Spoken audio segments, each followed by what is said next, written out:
Hey, how's it going, everybody? This is Joey Galvez, one half of your host of Explain Yourself, and I want to let you guys know about a really cool book from our friend of the show, Eli Shockey. This one is called The Greylock, and it's a story where magic is a commodity. Potions are sold at corner stores.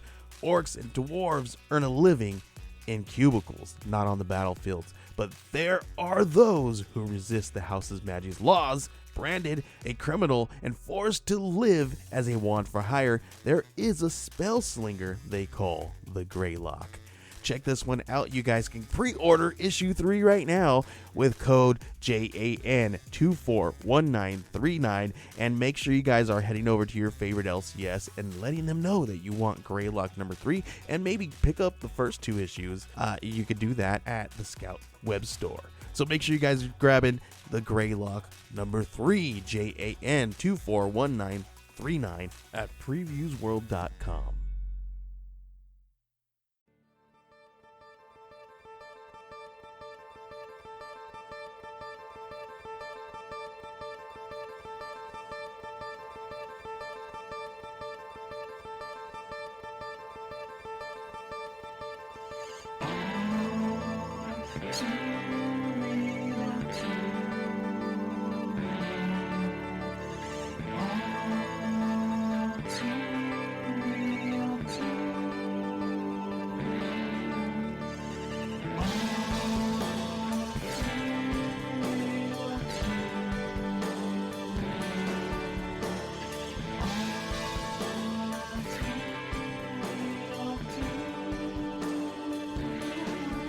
Okay, everybody, welcome to the latest episode of All Too Real 2.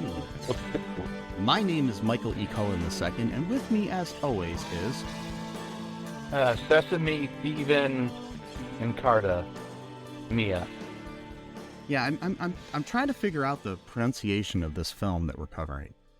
I've seen... Sorry. I watched another review of it where they weren't sure if it was Theevan or Teevan. Oh, yeah, it could be. Yeah, I don't know. Yeah. Yeah, sorry, I meant to say Theevan, not Thieva. Yeah, Sesame, Theevan, and Carta, Mia. Yeah. So I'm not really sure which it is, but it's all good, you know? Really? So... Yeah. Yeah, we watched this, for this episode of our So Bad They're Good series. We watched a cinematic masterpiece of a short film that starred a character named Theevan, or Teevan, who was a crudely animated character that looked like Michael Rosenbaum from Smallville, but like his uglier brother. Yeah, a little bit, actually. Yeah. So, some people are compared to Caillou as well, a little bit. Yeah, I could see that, but yeah. Whole time I'm watching it, and I'm like, yeah, this is like Lex Luthor, but it's like ugly, you know, his ugly brother named Les Luthor. Yes, Lex. Yeah. That's good. Yeah. I'm Les. My brother is Lex Luthor. I'm Les Luthor. Yes. My parents named me that, so you know. I'm not quite as Luthery as he is. Yeah. So, yeah, this film was made or released at least in 2012. Supposedly took months and months to make, from what I've read. It was made in Blender, which was like an early, like, you know, consumer animation thing. It's still around, and it's used by professionals in pretty good ways. I mean, it was used brilliantly here. And and there's it was directed, produced, written, and edited by a guy named Danon. I don't know how to pronounce his last name, but his name appears on the screen a bunch of times. It's Thi. Yeah, he's like 90% responsible for this movie. Yeah, it's THILAKANATHAN. So, it sounds like it, oh, oh, Thalaka, maybe like Thalaka, Burmese, Myanmar yeah. area, or maybe like Tibetan. I don't know. I'm just guessing. Like some kind of Asian, but it's not like usually not the countries that people usually think of when they think of Asia, like Myanmar, or like I don't know, because they showed the text at one point when it said Theevan, and then they kind of like reversed it, and it looked like it was a text, and I don't know what that script is, but I think it might be like Cambodian maybe or I don't know. I'm not sure, but yeah, I can't pronounce it either. I tried to, but I couldn't hardly find anything online to even read about this movie. It No, was like a I only found a couple reviews online of this movie anywhere, and I mean, I found Letterboxd has a page for it, which is like a review site for people, and the reviews consist of things like "I'll never forget you, my sweet bald boy." Yeah, so that's the reviews. Yeah, so there's no like real reviews, and I mean, this film obviously was never released commercially, as far as I know. Just it's like the best movie of all time, just on YouTube, and I mean it. If you look at the credits, they use music from like Avatar, I know, and like like James Horner music, and different things like that, and from some other like big movies like Lord of the Rings or something. I don't know totally what. copied it. Yeah, they just used it right off the soundtrack Yeah. for the movie. So yeah, not even copied. It would have just lifted the actual. yeah. Well, at least they credited the sources. Oh, I get it. Yeah, at least very least. I guess they didn't. They at a certain point they just decided they didn't want to turn a profit on this. So then they're like, okay, fuck it. But man, I'm interested to talk about the plot. Can we talk about the plot? Because I've like. Yes, I was going to let you kind of drive us here with the plot because. Oh God. I don't know what it was. Okay, so I watched it last night and I watched it again today. It was. All right, so basically, there's this kid, I guess, or young man, can't really tell, named Theevan, who's like super, super excited and like runs around a bunch and jumps up and down.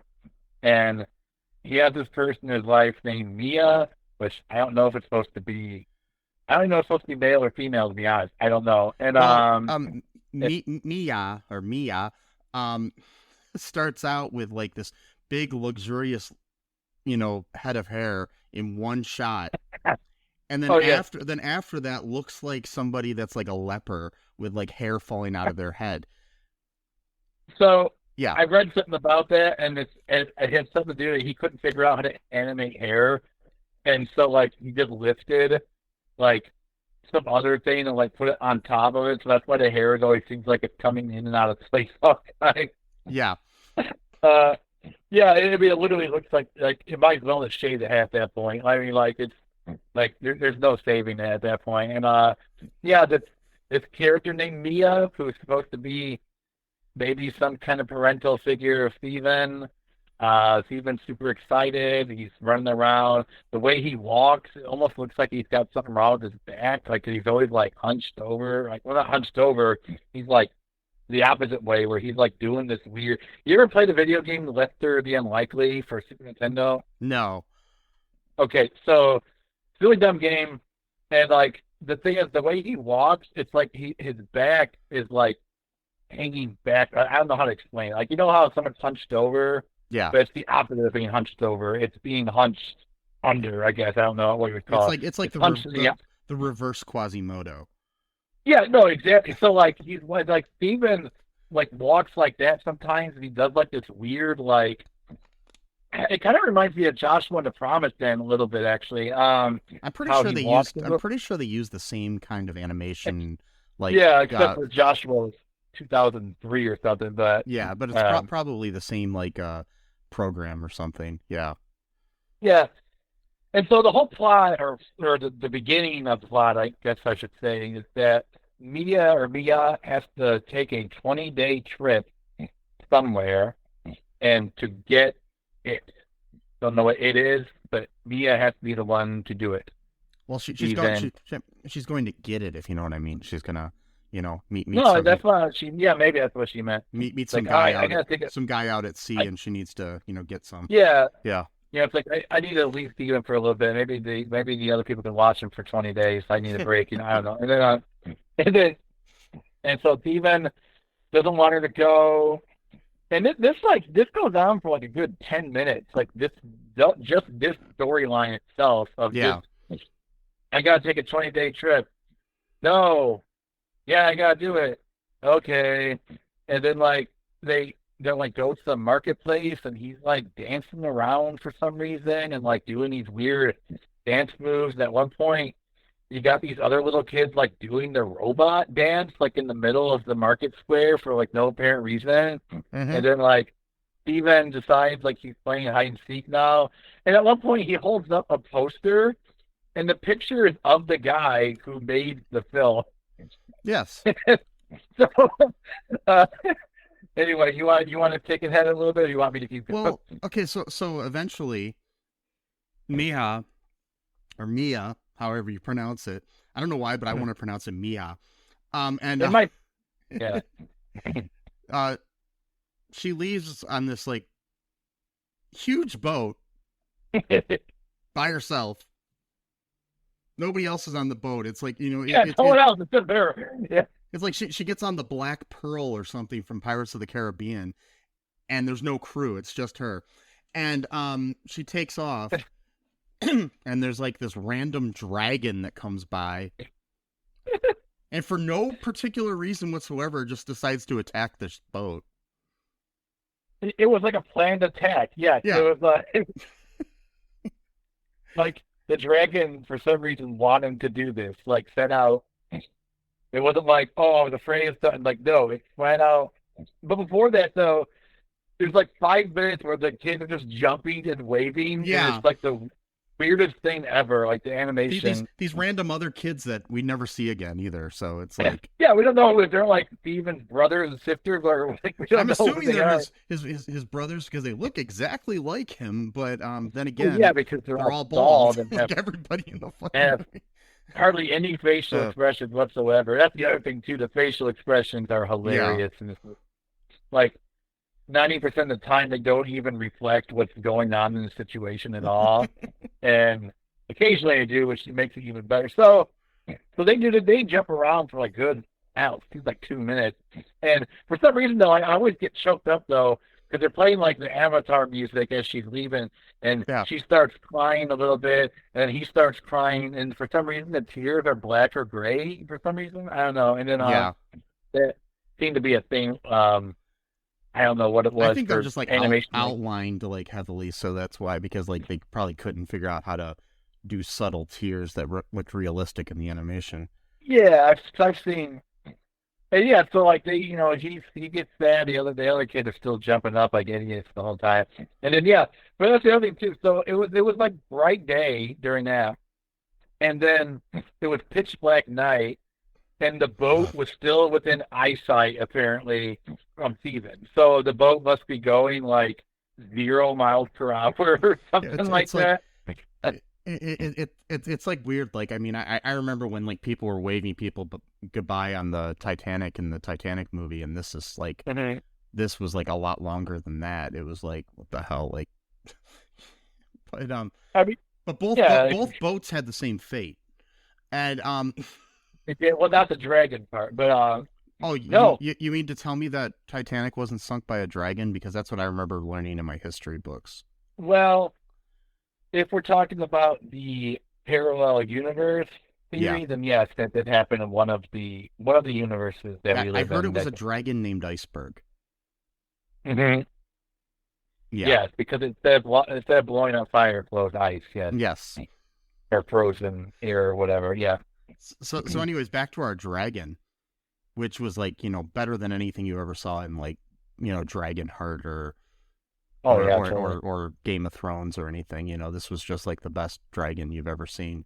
And Oh yeah. yeah, it's like it destroys the boat, and the boat falls apart like it's like, I don't know, some Lincoln Logs or something.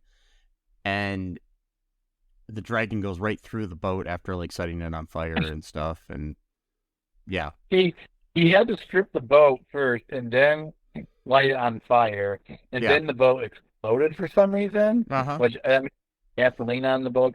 That's the other thing.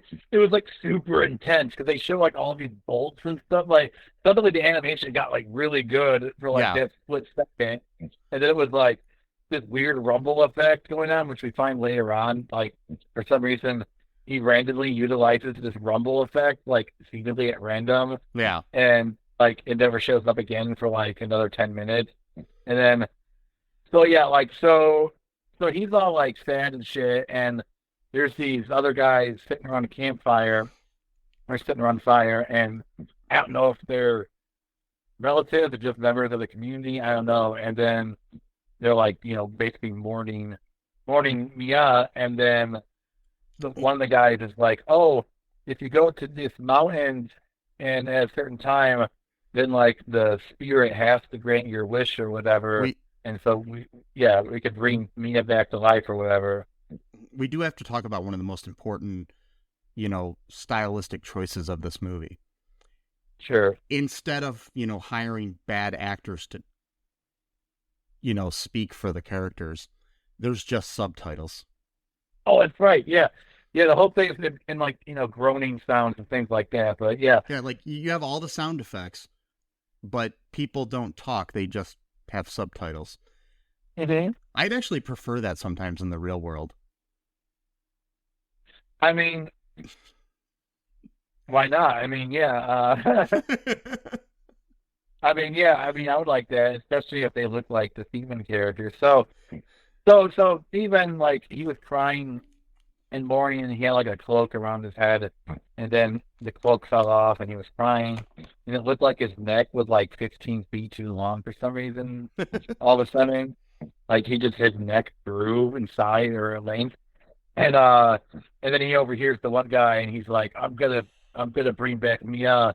And then so he goes on this journey, and like so I'm trying to figure out if this story has a metaphor to it, or if it's just random shit. Because like even before Mia went on her trip, like it seemed like Steven had like almost like a connection with like all like the creatures, because like at one point a bird just like swoops down and lets Steven ride the bird like throughout the air, and then like dives into the ocean, stuff like that. And then Mia was like kind of like, whoa, like when that happened. I mean, And so I don't know. it was like kind of like, wasn't it like a bird that was kind of similar to like the Avatar birds or whatever? Oh, I'm pretty sure Yeah, that's yeah, what they got the idea from. yeah. Yeah, and because they were probably playing the Avatar theme at that point too. And then and so he goes on his journey, and at one point there's like these weird blue like giraffe ocean like creatures, I guess, and one of them tries to eat him. And he's got this weird weapon where it's not even a weapon, it's just like a piece of metal or something. Don't even know what it's actually supposed to be. And he's been using this as like a weapon the entire time throughout the whole movie. It's just And like a piece of metal. Like, and it seems like he keeps it in his leg. yeah, that's the thing. Yeah, it's weird. He just pulls it out of his leg, which is that's gotta be painful. And then Yeah. and so the blue thing was gonna eat him, but then I guess he spliced it with the metal, so then the thing dropped him. And then I don't think he was gonna play with them because it didn't look like a predator at first. I thought he was gonna like be interested in Steven, like, oh cool, but he tried to eat him instead. And then right as he's about to die again, the bird shows up and then protects him, flies him again. And then, by the way, when he's swimming, it just looks like he's on top of the water. Like it doesn't even look like he's swimming. Like he's just there sitting on the water. And then he proceeds to go to some land where it's at nighttime, and there's these green goblins that are there, and like they like just proceed to like just beat the holy hell out of him. Like, and like they're showing that rumble effect again, so it just like looks like he's getting the shit kicked out of him for real and in real time. And then like he scrapes the piece of metal on a rock until the metal catches on fire, which can metal do that? Like I don't know. I don't think rocks can catch on fire, but metal, like you would have to be rubbing pretty hard to. Well, that's the other thing too. So suddenly he fights the goblins, and suddenly he knows martial arts, which we never had any indication that he knew at all so far yeah. in the movie. Like so far, he's been that like an idiot, was just jumping around and like trying to like race Mia in the middle of like the market square and like playing hide and seek and showing pictures of like the creator of the film and things like that. And suddenly he's like taking on like three of these goblins at once. But at one point, one of them literally just takes him by the arms and just swings them into a tree and almost knocks him out. And then that's when he decides to rub the piece of metal against the rock, and somehow that caught the metal on fire, which I don't think is even possible. Like I think you would need like a lot of friction to heat up a piece of metal until it turned to fire. Like I don't know. I'm just saying it seems like it would be more than like a piece of wood that you would need to do. But for some reason, the goblins are so deathly afraid of light that they all ran away just from that little flicker of light that Theevan had. Yeah. So okay. And then I forgot what else happened. I've watched it twice, but I'm still like in the blur now. I know at one point he goes like through like the desert and his feet disappear into the ground. But yes. yeah. And at one other point, I want to mention that he eats a watermelon. Oh yes. In the greatest scene in the whole movie. He eats this watermelon and makes really loud noises, but nothing seems to be taken. There's like not a single bite taken out of the watermelon. No, it just replenishes. It's like an eternal watermelon. It just replenishes itself. Yes. You never. That actually sounds really good right now. I actually, I've been craving fruit lately, like fresh fruit and like watermelon sounds. The everlasting watermelon. It would be the greatest. Oh, that's a good. I like that. That's a good title. Yeah. The everlasting one. I like that. Yes. And damn though, and yeah, his feet disappear into the sand at one point.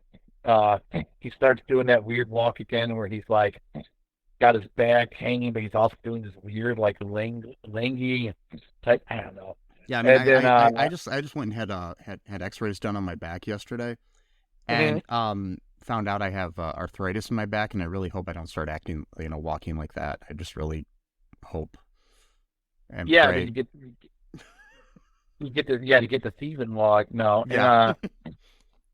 Just wear a back brace. I don't think he thought of that, but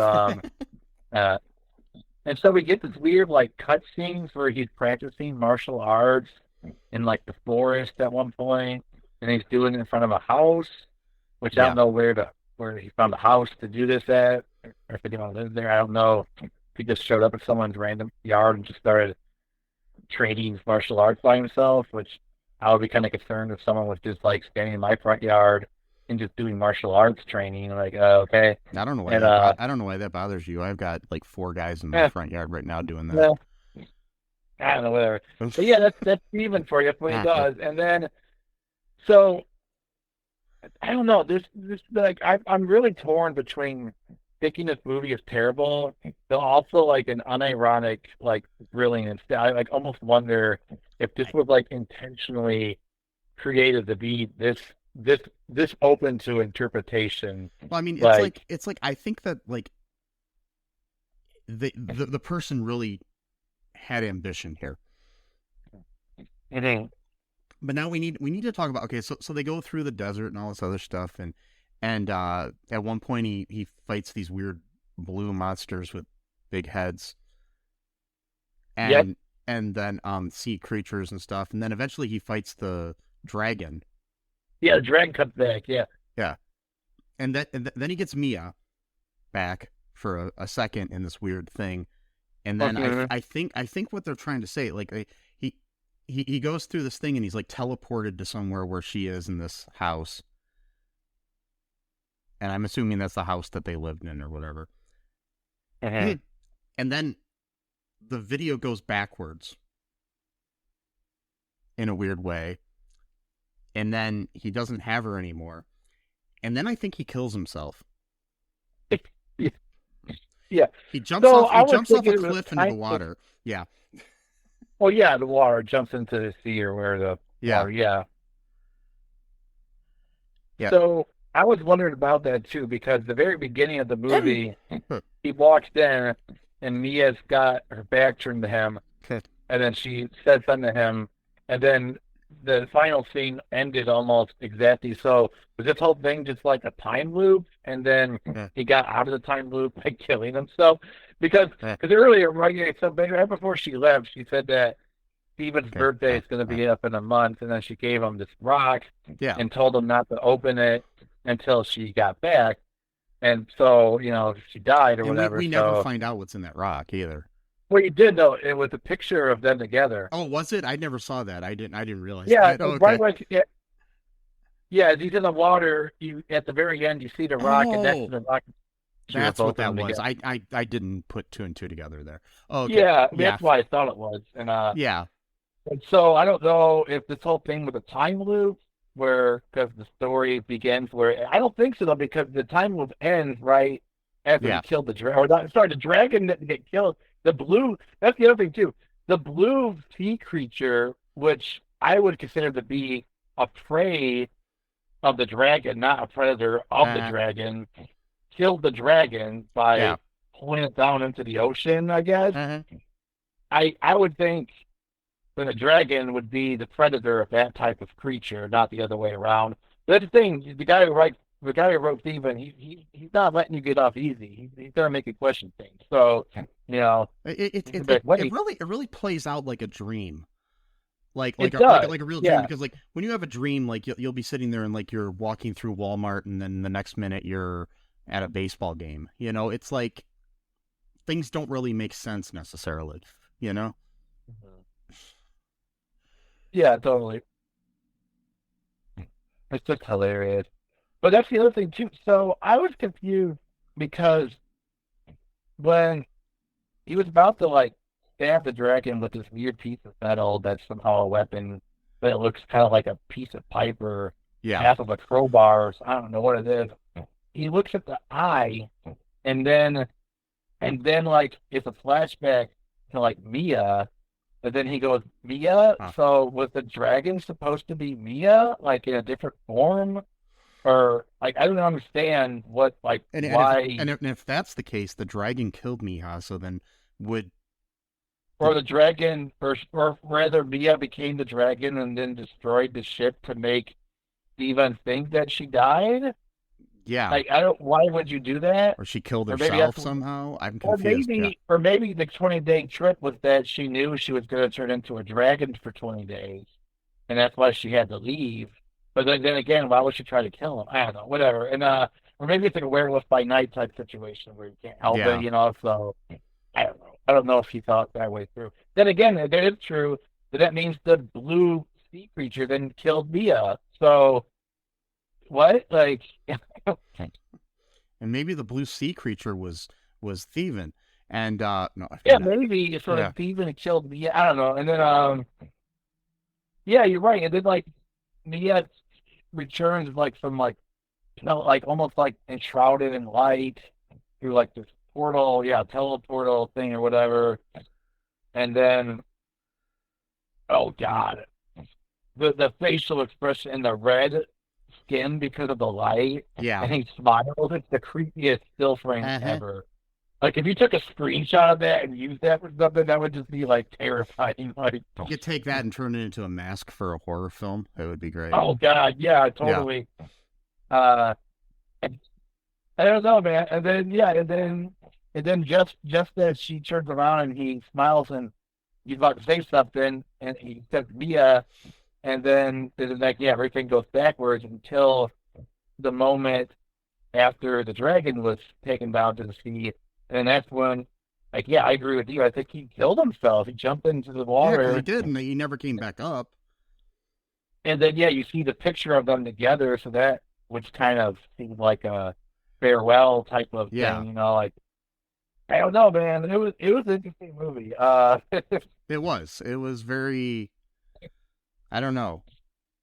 It was like David Lynch or something. No, I don't know. Yeah, a little bit. Yeah, very Lynchian. Yeah. Kind of. I really wish there was more info to read about this. Like, there's very little. There's very I was little on the thinking- internet. Yeah. Yeah, I found some Reddit threads and stuff, and that's about it. But yeah. yeah, there's not much. It doesn't even have an entry on the Internet Movie Database. No, it's. I was So, surprised that. I'm yeah. like, seriously? Yeah, I mean, I was surprised that I found it has a letterbox, which but like I said, there's only let me see here.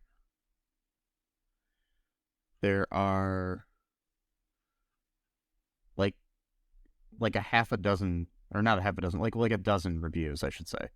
Yeah, on there, and not really. I mean, they're not like professional reviews. They're just people, but most of them are just comical reviews. Like they're nothing serious. Like Right. delving Yeah. into it, which obviously, but yeah, they're all like, most of them are like 4.5 or 5-star reviews.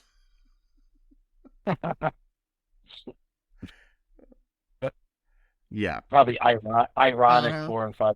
Yeah. Yeah, like this Well, one, not this one person says, Miyazaki is dog shit. Brad Bird fucking sucks. Don Bluth can suffocate on my penis. None of them Whoa. will ever make Theevan. Totally true. Yep. Oh, boy. Even is when ambition meets limitation of resources Yes. and knowledge. Uh-huh. That you basically just, the ambition is enough to carry you Mhm. to the finish line. You're biting off a little bit more than you can chew. I mean, maybe I'd really almost like to see this director get together with somebody that has knowledge in this field and like remake this, so we can actually understand what they were trying to say. I mean, totally. Someone did that with the Joshua and the Promised Land. I think they reanimated it, and it looks a lot better. Well, what they did with that is they actually just had several animators do each scene of the movie of Joshua and the Promised Land in a different style. Oh, okay. So like one scene was stop motion, the next one was like done in anime style, the next one was done, similar to like Steven Universe or something. It was just different, okay. Things like that. But it was, yeah, that was interesting. But I would actually like to see like, maybe some Pixar animator take a stab at this or something, Yeah, I mean, totally. Or wait, we can have live action Theevan. A live action feed, yes. Yes. And to make it even better, just like get Michael Rosenbaum and have him shave his head again and play Theevan. Well, we could. Yes. Boy. And he's been talking about wanting to, be in a great show again. Well, there you go. Yeah. This is a great. It's probably way better than Smallville, actually. So Yeah, I mean, he was in. He did reprise his role in the latest Guardians of the Galaxy, but where you can't even tell it's him though, because it's all like he's got like bicycles for a head. But the right, exactly. Yeah. Oh boy, Very- I'm a big fan of Michael Rosenbaum, so that's why I'm bringing him up. So anyway, Yeah, man, he's cool. yeah, It's been a while since I listened to his podcast. yeah.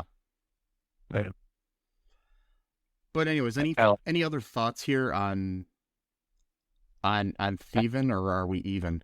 No, wait. Yeah, we're even, Steven, and Yeah.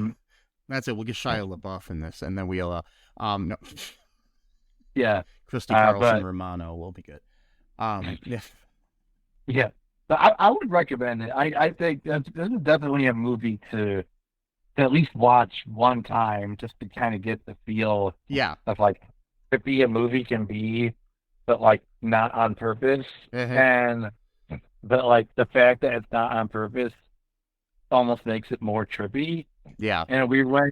Because like I said last night, I was watching this and I was like, this story is fucking wild, man. Like you just got him like randomly like racing Mia in the street and then like dancing. Then you got these other kids doing like the robot for no apparent reason in the middle of the outside market. It's like what? Well, by saying racing, it got me thinking of another bald guy. Maybe Vin Diesel can star in the Yeah, there we live go. action Oh, oh.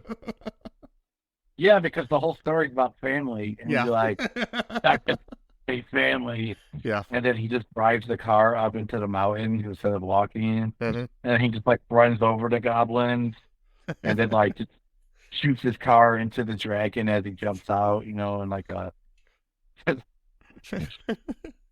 don't know. Anyways, anything else here? No, that's it. Yeah, I think I've said everything I needed to say about this thing. Mhm. And but yeah, if anybody comes across anything interesting like this that you want us to talk about, just send it to me at mike@cullenpark.com. I'm all up for watching weird shit. Mhm. And no disrespect to the guy that we can't pronounce the name of, whose name is in the credits a million times.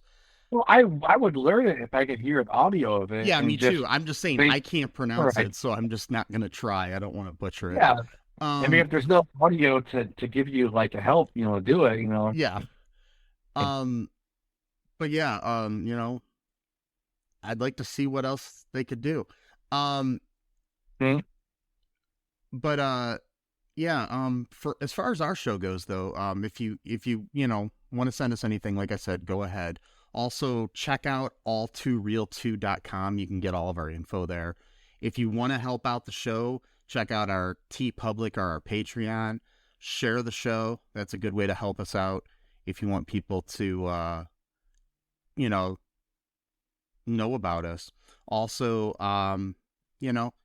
if you want to talk about anything on the show, feel free to let us know and maybe you can come on and talk about it.